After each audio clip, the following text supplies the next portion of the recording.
بسم اللہ الرحمن الرحیم۔ ایک صحابیہ رضی اللہ عنہ کا عجیب واقعہ لکھا ہے کہ ان کی شادی ہوئی۔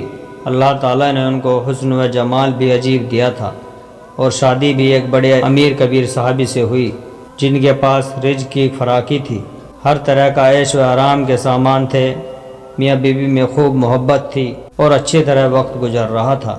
بیوی اپنے خاوند کی خدمت بھی کرتی اور انہیں خوش بھی رکھتی۔ دونوں میاں بیوی خوشی خوشی سے زندگی گزار رہے تھے۔ ایک رات خاوند کو پیاس محسوس ہوئی۔ اس نے بیوی سے کہا، مجھے پانی دو۔ بیوی اٹھی اور پانی لے آئی۔ جب پانی لے کر واپس آئی تو خاوند سو چکا تھا۔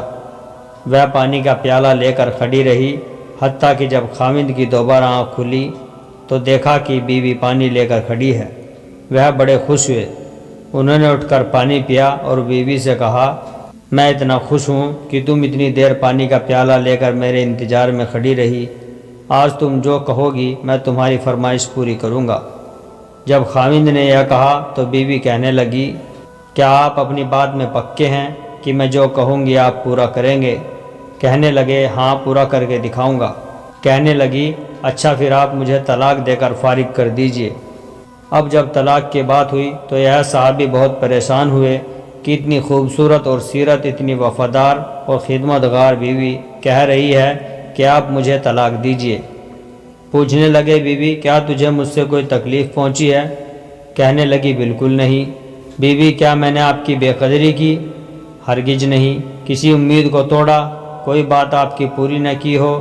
نہیں، ایسی بھی کوئی بات نہیں۔ بیوی کیا آپ مجھ سے خفا ہیں؟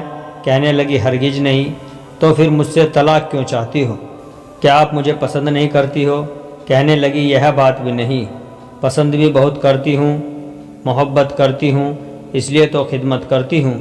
آپ نے کہا تھا کہ میں آپ کی بات کو پورا کروں گا، لہٰذا آپ مجھے طلاق دے کر فارغ کر دیجئے۔ وہ صحابی پریشان ہیں کہ کول بھی دے بیٹھے۔ کہنے لگے، اچھا صبح ہوگی تو ہم نبی صلی اللہ علیہ وسلم کی خدمت میں جائیں گے اور آپ سے جا کر فیصلہ کروا لیں گے۔ وہ کہنے لگی، بہت اچھا۔ لہٰذا میاں بیوی دونوں سو گئے۔ صبح ہوئی تو بیوی کہنے لگی، چلو جلدی چلتے ہیں۔ لہٰذا دونوں میاں بیوی گھر سے باہر نکلے ہی تھے کہ خاوند کا کسی وجہ سے پاؤں اٹکا اور وہ نیچے گرے اور ان کے جسم سے خون نکلنے لگا۔ بیوی نے فوراً اپنا دوپٹہ پھاڑا اور خاوند کے زخم پر پٹی باندھی اور ان کے جسم کا سہارا دیا اور کہنے لگی، چلو گھر واپس چلتے ہیں، میں آپ سے طلاق نہیں لیتی۔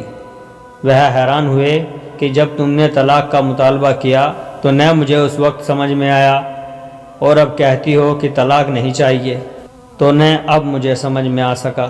کہنے لگی، گھر تشریف لے چلیں، وہاں جا کر میں آپ کو بتا دوں گی۔ جب گھر جا کر بیٹھے تو کہنے لگے، مجھے بتاؤ تو صحیح کیا بات ہے؟ کہنے لگی، آپ نے کچھ دن پہلے نبی صلی اللہ علیہ وسلم کی حدیث سنائی تھی کہ جس بندے سے اللہ رب العزت محبت کرتے ہیں اس بندے کے اوپر اس طرح پریشانیاں آتی ہے جس طرح پانی اونچائی سے ڈھلان کی طرف جایا کرتا ہے۔ میں نے نبی صلی اللہ علیہ وسلم کا فرمان سنا تو میں دل میں سوچتی رہی کہ میں نے اپنے گھر میں کوئی پریشانی نہیں دیکھی، کوئی غم نہیں دیکھا، کوئی مصیبت نہیں دیکھی، تو میرے دل میں خیال آیا کہ میرے آقا کی بات سچی ہے۔ ایسا تو نہیں کہ میرے خاوند کے ایمان میں کوئی فرق ہو، میرے خاوند کے اعمال میں فرق ہو۔ میرے خاوند سے اگر پروردگار کو محبت نہیں تو میں اس بندے کی کیا خدمت کروں گی؟ اس لیے جب آپ نے کہا میں تمہاری بات پوری کروں گا تو میں نے کہا کہ میں اس بندے سے طلاق چاہتی ہوں جس سے میرے پروردگار محبت نہیں کرتے۔ پھر جب ہم حضور صلی اللہ علیہ وسلم کی خدمت میں علم حاصل کرنے جا رہے تھے، یہ اللہ کا راستہ تھا۔